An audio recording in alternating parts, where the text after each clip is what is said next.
고린도전서 15장은 부활장으로 유명한 말씀입니다. 이 고린도전서 15장을 본문으로 삼아서 부활절 설교를 하고자 제가 이 고린도전서 강해 설교를 안배를 했습니다. 12장부터 14장까지를 살펴본 다음에 이제 부활주의를 기점으로 해서 네 차례 이제 부활을 주제로 해 설교를 하려고 합니다. 어떻게 보면 이 15장은 고린도전서에서 절정이고 또 고린도전서의 완결이라고도 말할 수 있습니다. 가장 중요한 주제를 고린도전서 15장에 와서 바울이 다루고 있습니다. 왜 이렇게 중요한 주제를 앞에서 말하고 뒤에 오게 됐는가? 그것은 기다리고 내공을 쌓고 기도하고 또 하나님의 은혜를 간구하는 가운데 마침내 기다렸다가 마지막에 와서 이 중요한 주제를 터뜨리고 있습니다. 아마도 바울 사도께서 이 부활 말씀을 이야기할 때 고린도 교회 상황하고 연결이 됐을 것입니다. 자, 우리 12절을 한번 다 같이 읽어보겠습니다. 그리스도께서 죽은 사람 가운데서 살아나셨다고 우리가 전파하는데 어찌하여 여러분 가운데 더러는 죽은 사람의 부활이 없다고 말합니까? 고린도 교회 상황을 연결시켜가지고 바울이 부활에 대한 이야기를 하는 것은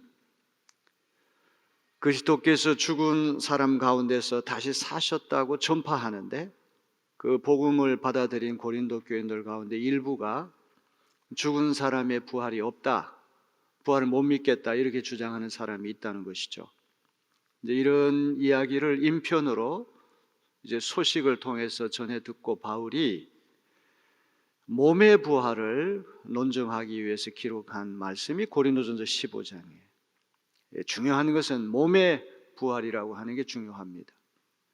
영혼 불멸, 사람이 죽으면 시체는 소멸될지 모르지만 영혼은 영원히 살아남는다. 정신의 부활, 사상의 부활, 추억의 부활, 기억의 부활.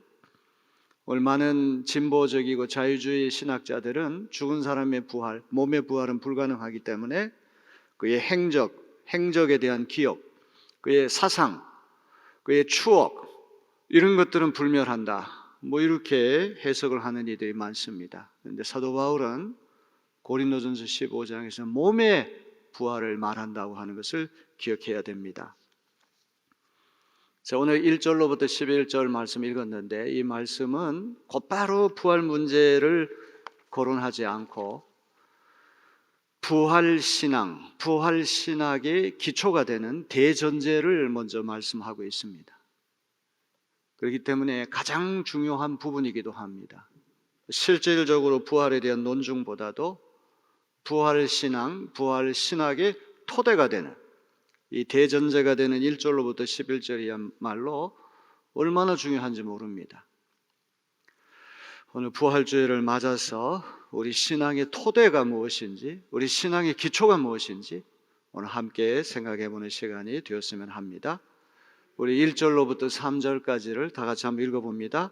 형제 자매 여러분, 내가 여러분에게 전한 복음을 일깨워 드립니다.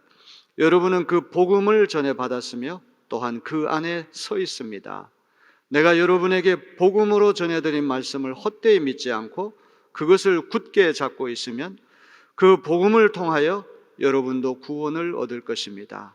나도 전해받은 중요한 것을 여러분에게 전해드렸습니다.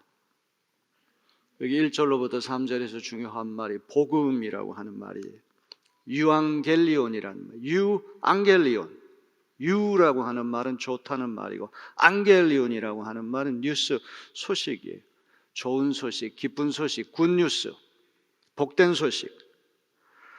복음이라고 하는 것은 예수 그리스도께서 나를 위해 십자가를 달려 돌아가시고 사흘 만에 다시 사셨습니다. 기쁜 소식입니다. 복된 소식입니다. 그게 복음인데 복음은 반드시 전해주는 자가 있고 전해받는 자가 있어요. 허공에서부터 갑자기 복음이 생겨나는 것은 아니고 복음은 최초로 믿은 자가 그것을 다른 사람에게 전해주고 또 전함을 받은 자가 또 다른 사람에게 전해줘요. 릴레이식으로 계속 이어지는 것이 복음 전파의 역사라고 하는 것을 기억해야 됩니다. 복음은 언제나 복음을 받아들인 이가 구원을 얻게 하는 능력이 있는데 두 가지 조건이 있어요. 첫째로 복음을 헛되이 믿지 말아야 하고, 두 번째는 복음을 굳게 잡고 있어야 합니다.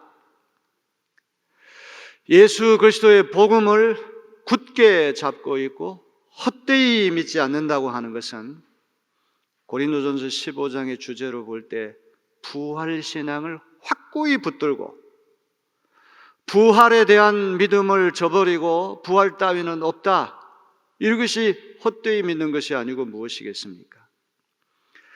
우리는 복음을 전해받고 그 복음 안에 서 있습니다. 복음 바깥에 있어서는 안 됩니다. 항상 복음 안에 서 있는 하나님의 자녀들이 되어야 할 터인데, 이 복음은 복음을 믿고 받아들인 이에게 구원을 얻게 하는 능력이 있는데, 반드시 그 복음을 굳게 붙들고 그 복음의 메시지를 헛되이 믿지 않게 될 때 복음은 우리를 구원하는 능력이 있다고 하는 것을 기억을 해야 됩니다. 이 3절 후반부터 5절까지는 굉장히 중요합니다. 왜냐하면 예수께서 부활 승천하신 다음에 원식교회, 초대교회의 하나의 공식적인 신앙 고백문이기 때문에 그래요. 이걸 크레도, 신조, 신경이라고 얘기를 하는데, 아주 고전적인 형태의 바울 사도까지 내려왔던 초대교회, 예수님 부활 승천하신 직후부터 초대교회 교인들이 신앙 고백을 했던 하나의 포뮬라, 공식, 아주 고전적인 신조가 여기 3절 후반부부터 5절까지 기록되었기 때문에 우리 이 말씀 오늘 집중해서 잘 듣는 시간이 되어야겠습니다. 동사로 얘기한다면 네 가지를 얘기해요. 첫째는 예수께서 죽으셨다고 하는 것, 두 번째는 예수께서 무덤에 붙이셨다고 하는 것, 세 번째는 다시 사셨다고 하는 것, 네 번째는 다시 나타나셨다고 하는 것입니다.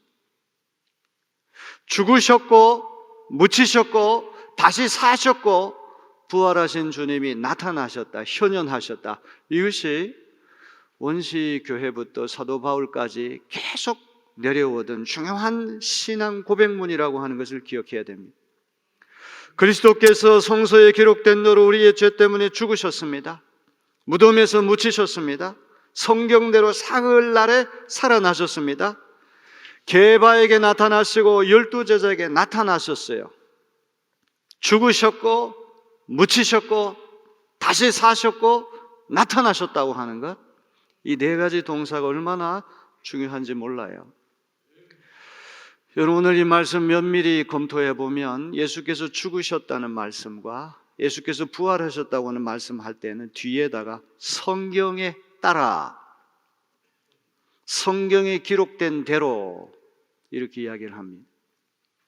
예수께서 십자가 달려 돌아가시고 부활하신 것은 거저된 것이 아니라 구약 성경에 약속하신 하나님의 말씀대로, 말씀을 따라 이루어졌다는 것입니다. 하나님의 신실한 약속의 말씀에 따라 예수께서 우리의 모든 죄를 짊어지시고 그 죄를 십자가에서 영단번 희생 제물이 되심을 통해 심판받으시고 죄를 사면받으신 사건이 십자가 사건이라는 것을 기억해야 됩니다. 그래서 오늘 이 원시 신앙 고백문에도 우리의 죄 때문에, 우리의 죄를 위하여 성경에 기록된 대로 예수께서 십자가에 달려 돌아가셨다는 말씀을 하고 있습니다. 그 다음에 부활하신 것도 거저된 것이 아니라 다시 사신 것도 성경에 기록된 대로 그렇게 되었다. 약속의 말씀을 따라 하나님의 구속의 섭리와 역사와 계획 안에서 이루어진 사건임을 분명히 말씀하고 있습니다. 다시 살아나셨다고 하는 표현이 중요한데요, 이거는 헬라 원문을 보게 되면 수동태 완료형으로 되어 있어요. 수동태라고 하는 말은 예수께서 살아나신 것은 살리심을 받았다는, 하나님이 예수님을 살리셨어요. 죽으신 것은 자발적으로 죽으신 거죠. 예수님이 인간적인 어떤 그런 모든 뜻을 내려놓고 살고 싶어하는 인간적인 뜻을 내려놓고 예수께서 순종하심을 또 자발적으로 죽으셨기 때문에 그는 능동태인데, 다시 사셨다는 말은 하나님이 살리시고 예수님은 살리심을 당한 분이기 때문에 수동태로 되어 있는 거예요. 근데 중요한 것은 완료형이라고 하는 것은 무슨 얘기입니까? 이거는 과거의 사건일 뿐만 아니라 현재도 계속되는 사건이란 말이에요. 부활은 과거에 일시적으로 일어난, 일시점에 일어난 과거의 사건이 아니라 지금 2000년이라고 하는 시간이 지난 지금도 부활하신 주님은 여전히 살아서 역사하신다. 이것이 헬라어가 보여주는 수동태 완료형의 의미라고 하는 것을 기억해야 됩니다. 그 다음에 무덤에 묻히셨다고 하는 말씀과 사흘 날에, 세 번째 날에 다시 사셨다고 하는 이것은 대단히 중요한 의미를 가져요. 무덤이라고 하는 것은 공간이고 사흘이라고 하는 것은 시간을 이야기하는데, 예수님이 죽으심이라고 하는 것이 공간을 떠나고 시간을 떠나고 역사를 떠나고 신화적이고 어떤 그런 세계 속에서 일어나는 것이 아니라 공간이라고 하는 특수한 장소와 사흘이라고 하는 특수한 시간, 예수님의 십자가 사건은 철저하게 시간 안에, 공간 안에, 역사 안에 일어난 사건이라고 하는 것을 분명히 우리에게 보여주는 거예요. 무덤이라고 하는 것은 어떤 의미가 있습니까? 무덤은 죽음을 확증하는 거예요. 이제 무덤에 갇혔다는 얘기는 모든 것이 끝났다고 하는 이야기입니다. 사흘이라고 하는 것도 어떤 무시간적인 시간을 초월해서 부활이 일어나는 것이 아니라 예수님의 십자가 죽음은 공간과 시간이라고 하는 어떤 인간의 역사성 안에, 시간성 안에, 장소, 공간성 안에 이루어진 사건이라고 하는 것을 기억해야 됩니다. 오늘 중요한 것은 이제 나타나셨다고 하는 말씀이에요. 죽으셨고 묻히셨고 다시 사셨고 현현 나타나셨다고 하는 것이 중요한데, 초대교회에서 계속 전승되어 오던 원시 신앙 고백문은 게바와 12 제자에게 나타나셨다, 여기로 끝나는데, 사도 바울은 여기에다가 4가지 증인들을 추가로 덧붙이고 있습니다. 원시 신앙 고백문은 부활하신 예수께서 베드로, 게바와 12 제자에게 나타나셨다는 것으로 종결되는데, 바울은 500명이 넘는 형제자매들, 주님의 젖동생인 야고보, 그리고 모든 사도들, 그리고 마침내 바울 자신에게까지 부활하신 주님이 현현하셨다, 나타나셨다는 사실을 여기 거론하고 있어요. 흥미로운 것은 우리가 12 제자를 사도라고 이야기를 하는데, 아마 이 바울 시대까지 12 제자가 사도라고 하는 어떤 개념이 정립이 안 됐던 것 같아요. 여기 모든 사도들이라고 하는 말은 바울 서신에 보면 예수님이 직접 뽑아주시고 3년 동안 동고동락한 12 제자뿐만 아니라, 여기는 바울도 사도가 되고 또 야고보, 또 안드로니고, 유니아, 실라, 디모데, 바나바, 아굴라, 브리스길라, 이런 이들까지 다 사도의 반열에 있는 것으로 바울이 표현하고 있거든요. 그 다음에 여기 500명이 넘는 형제 자매들이라고 하는 말에는 부활을 최초 목격한 여성들도 아마 여기 포함되는 말 같아요. 그 다음에 예루살렘 교회에 아주 유력한 베드로와 쌍벽을 이루는 대지도자가 바로 주님의 동생인 야고보인데, 그 주님의 젖동생 야고보까지 언급하고 모든 사도들까지 이야기하고 마침내 바울 자신의 이야기를 하고 있습니다. 500명 이야기를 할 때는 어떤 얘기를 합니까? 그 중에 더러는 이미 세상을 떠났다, 잠들었지만 대다수가 아직도 살아서 부활을 증언할 수 있다, 이 이야기를 사도 바울이 이야기를 합니다. 자, 그런데 오늘 우리의 초점은 맨 끄트머리, 증인 목록 맨 끄트머리에 등장하는 바울에게 우리는 집중을 해야 됩니다. 우리 8절을 다 같이 읽어보겠습니다. 그런데 맨 나중에 다리 차지 못하여 난 자와 같은 나에게도 나타나셨습니다. 이 맨 나중에라고 하는 말 아주 중요한 말인데요. 이 맨 나중에라고 하는 이 말은 부활하신 예수님이 현현한 것이 이제 바울에게 나타나는 것으로 이제 끝났다는 얘기. 이게 6 증인들을 쭉 얘기할 때 맨 나중에라고 하는 말은 사도 바울에게 부활하신 예수님 나타나신 것으로 사실상 종결되었다고 하는 걸 얘기하는 거예요. 근데 너무나 중요한 것은 다리 차지 못하여 난 자, 헬라 말로 액트로마티라고 하는 말인데, 이 액트로마티는 유산, 사산, 낙태, 이 태아가 정상적인 태아가 아니라 쉽게 얘기하면 칠삭둥이, 조사나 미수가, 이런 표현이에요. 이걸 문자적으로 잘못 해석을 해가지고 사도 바울은 칠삭둥이래, 7달 만에 세상에 나왔대. 그거는 아니에요. 이거는 은유예요. 메라포, 칠삭둥이라고 하는 이 말은 고린도 사람들이 바울을 좀 업신여겼거든요. 외모가 보잘것없다. 우리 고린도후서 10장 10절을 다 같이 한번 읽어볼까요?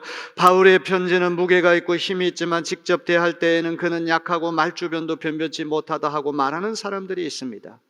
편지는 대단히 무게가 있고 힘이 있고 장중한데 직접 대면해서 그의 용모를 보니까 약하고 비실비실하고 말주변도 변변치 못하다 하고 말하는 사람들이 있습니다.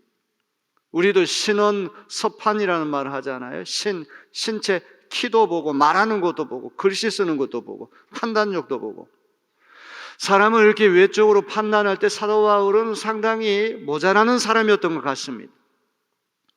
아마도 바울이 이런 고린도 교인들이 자기를 업신여긴 것을 알고는 칠삭둥이라고 하는 표현을 했겠지만, 이런 표현을 쓴 것은 한마디로 얘기하면 자기는 부활하신 주님을 만날 자격이 없는 자격 미달자라고 하는 것을 강조하는 말이에요. 자, 왜 사도 바울이 부활하신 예수님을 뵙기에 자격이 없는가? 우리 9절을 다 같이 한번 읽어볼까요? 나는 사도들 가운데서 가장 작은 사도입니다. 나는 사도라고 불릴 만한 자격도 없습니다. 그것은 내가 하나님의 교회를 박해했기 때문입니다. 사도들 가운데 가장 작은 사도고 사도라고 불릴 만한 그런 자격이 전혀 없는 사람입니다. 그것은 내가 하나님의 교회를 박해했던 전력이 있기 때문입니다. 과거가 있기 때문입니다. 여러분, 바울이 부활하신 예수님을 시리아 수도인 다마스커스, 다메섹에 예수 믿는 사람들 잡아들이려고 체포영장을 옆구리 끼고 가다가 갑자기 부활하신 주님을 만나서 회심한 이야기, 사도행전에 나오는 유명한 이야기입니다. 그는 열혈 바리새인이고 아주 강경한 율법주의자로서 그리스도와 그리스도를 추종하는 세력은 이 지구에 완전히 근절시켜야 된다, 이런 신념을 가지고 수많은 예수 믿는 사람들을 잡아들이고 그들이 순교하는 현장에서 진두지휘를 했던 적그리스도적인 인물이 바울이었어요. 자, 우리 사도행전 26장 9절로부터 11절을 다 같이 읽어봅니다. 사실 나도 한때는 나사렛 예수의 이름을 반대하는 데에 할 수 있는 온갖 일을 다해야 한다고 생각하였습니다. 그래서 나는 그런 일을 예루살렘에서 하였습니다. 나는 대제사장들에게서 고난을 받아가지고 많은 성도를 옥에 가두었고 그들이 죽임을 당할 때 그 일에 찬동하였습니다. 그리고 회당마다 찾아가서 여러 번 그들을 형벌 하면서 강제로 신앙을 부인하려고 하였습니다. 나는 그들에 대한 분노가 극도에 다다랐으므로 심지어 외국의 여러 도시에까지 박해의 손을 뻗쳤습니다. 바울이 어떤 과거를 가졌는지 생생하게 고백하는 이야기입니다. 갈라디아서 1장 3절을 다 같이 읽어볼까요? 내가 전에 유대교에 있을 적에 한 행위가 어떠하였는가를 여러분이 이미 들은 줄 압니다. 나는 하나님의 교회를 몹시 박해하였고 또 아주 없애버리려고 하였습니다. 빌립보서 3장 5절로부터 6절, 나는 난지 여드름 만에 할례를 받았고 이스라엘 민족 가운데서도 베냐민 지파요 히브리 사람 가운데서도 히브리 사람이요 율법으로는 바리새파 사람이, 열성으로는 교회를 박해한 사람이요, 율법의 의로는 흠잡힐 데가 없는 사람이었습니다. 열성으로는 교회를 박해했던 사람이라고 고백합니다. 디모데전서 1장 13절 15절, 내가 전에는 회방자요 박해자요 폭행자였습니다. 나는 죄인의 우두머리 괴수입니다. 그리스도를 박해하고 그리스도 반대하고 그리스도인들을 잡아 족치고 죽이는 일에 적극 앞장섰던 적그리스도인 바울에게 부활하신 예수님이 나타나셨다는 거죠. 그것은 그가 자격이 있어서가 아니라 하나님의 은혜 때문인 것이라는 겁니다. 10절을 다 같이 읽어봅니다. 그러나 나는 하나님의 은혜로 오늘의 내가 되었습니다. 나에게 베풀어 주신 하나님의 은혜는 헛되지 않았습니다. 나는 사도들 가운데 어느 누구보다도 더 열심히 일하였습니다. 그러나 이렇게 한 것은 내가 아니라 나와 함께 하신 하나님의 은혜입니다. 바울 때문에 죽은 사람들 얼마나 많을까요? 바울 때문에 감옥에 갔고, 바울 때문에 얻어맞고, 바울 때문에 박해를 받은 사람들 얼마나 많겠습니까? 그는 자격 미달입니다. 부활하신 예수님 만날 수 있는 조건 하나도 없는 사람이고 사도라고 불릴 자격 없는 사람인데 하나님의 은혜로 오늘의 내가 되었습니다. 오늘 이 고백이 오늘 우리 입에서 다 터져 나오는 부활주일이 됐으면 좋겠어요. 나는 하나님의 은혜로 오늘의 내가 되었습니다. 중요한 말이 내게 베풀어 주신 하나님의 은혜는 헛되지 않았습니다.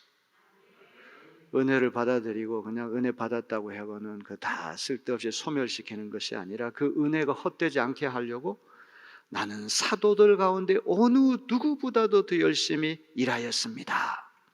자, 어떻게 일했는지 고린도후서 11장 23절로부터 29절 그 유명한 바울이 겪은 고난 목록을 우리가 한번 찬찬히 살펴보겠습니다. 그들이 그리스도의 일꾼입니까? 내가 정신 나간 사람 같이 말합니다마는 나는 더욱 그렇습니다. 나는 수고도 더 많이 하고 감옥살이도 더 많이 하고 매도 더 많이 맞고 여러 번 죽을 뻔하였습니다.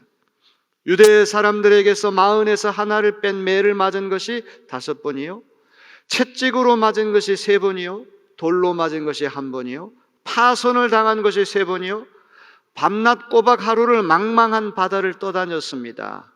자주 여행하는 동안에는 강물의 위험과 강도의 위험과 동족의 위험과 이방 사람의 위험과 도시의 위험과 광야의 위험과 바다의 위험과 거짓 형제의 위험을 당하였습니다. 수고와 고역에 시달리고 여러 번 밤을 지새우고 줄이고 목마르고 여러 번 굶고 추위에 떨고 헐벗었습니다. 그 밖의 것은 제쳐놓고서라도 모든 교회를 염려하는 염려가 날마다 내 마음을 누르고 있습니다. 누가 약해지면 나도 약해지지 않겠습니까? 누가 넘어지면 나도 예타지 않겠습니까? 이 고린도후서 11장에 등장하는 유명한 바울의 고난 목록이에요. 은혜가 헛되지 않았다고 하는 얘기는 누구보다도 과거에 잘못된 것을 씻고 죄책감을 이제 씻어내기 위해서 다 헌신을, 희생을 다했다고 하는 말이 아닙니까? 어떤 사도보다도 그리스도와 복음 전파를 위해서 온갖 고생을 다 했다는 것이죠. 근데 이 고린도후서 11장에 가면 사도 바울이 맨 끝말이 이것은 뭐라고 얘기합니까? 나는 약한 것을 자랑하겠다, 이렇게 말을 하거든요. 그래서 고린도전서 11장 15장 고린도전 15장 10절에서도 뭐라고 얘기를 합니까? 이 다른 사도들과 비교할 때 넘치는 수고를 했어도 그러나 이렇게 한 것은 내가 아니라 나와 함께 하신 하나님의 은혜입니다. 이런 온갖 고생을 한 것은 다른 사도들보다 더 내가 열심히 한 것은 내가 한 것이 아니라 나와 함께 하신 하나님의 은혜입니다. 자, 이제 마침내 우리 11절 말씀을 다 같이 소리내서 읽습니다. 그러므로 나나 그들이나 할 것 없이 우리는 이렇게 전파하고 있으며 여러분은 이렇게 믿었습니다. 이제 어떤 논리적인 흐름으로 보면은 바울이 얘기하는 것이 핀트가 빗나간 뭔가 옆길로 새는 듯한 느낌이 가는데 그게 아닌 것 같아요. 이 부활이라고 하는 아주 고도의 정밀한, 정말 엄청나게 이 아주 철저한 심오한 부활에 대한 것을 논증하기 전에 이 11절까지가 어떻게 보면 아주 기초가 되는 거예요. 바울이 예수 믿는 사람들을 잡아 죽이려고 했고 그리스도 반대하고 기독교를 근절시키려고 했던 적그리스도 우두머리였던 사람인데 부활하신 예수님 만났다고 하는 것, 자격 없는 자에게 나타나신 거란 말이죠. 사도 중에 가장 작은 사도고 사도라 불릴 자격도 없는 사람이죠. 그런 이에게 예수께서 맨 나중에 부활하신 예수께서 나타나셨던 건 하나님의 은혜고 하나님 놀라운 섭리라는 거죠. 그래서 그 은혜를 헛되이 하지 않기 위해서 나는 다른 사도들보다 더 열심히 희생했습니다. 헌신했습니다. 그러나 내가 그렇게 한 것은 내 힘으로 한 것이 아닙니다. 다 하나님의 은혜로 된 것입니다. 그리고 11절에 그러므로 고린도 교회의 복음을 고린도 교인들에게 복음을 전해가지고 18개월 동안 1년 6개월 동안 고린도에 체류하면서 바울이 밤낮으로 복음 전해서 고린도 교회가 생겨났는데 나나 또 바울 이후에 아굴라 브리스길라 또 바나바 아볼로 이런 이들이 고린도 교회 다녀갔는데 그들이나 할 것 없이 우리는 이렇게 죽으시고 묻히시고 다시 사시고 나타나신 부활의 주님을 여러분에게 전파하고 있으며 여러분이 그렇게 해서 이렇게 믿은 것이 아닙니까? 그리고 12절에 뭐라고 얘기합니다. 그런데 여러분들 가운데 어떤 이가 죽은 자의 부활이 없다고 말하고 예수의 부활을 부인한단 말입니까? 그러면서 거기에 대해서 차분히 이제 반박하는 이야기 그 다음에 나온다는 말이죠. 오늘 정수홍 권사님이 이 말씀을 읽다가 나는 사도들 가운데 가장 작은 자고 자격 없는 자다 할 때 목이 메였는데 저도 감동을 받았어요. 어떤 언어 표현이 필요 없는 것입니다. 우리 모두가 다 자격이 없는 사람들인데 오늘 우리 부활주일에 부활의 주님을 뵙기 위해 이 자리에 왔습니다. 오늘 부활의 주님이 여러분 심령에 살아서 역사하시고 부활의 소망이 여러분 안에 충만한 그런 시간 되어지기를 주님의 이름으로 축원합니다.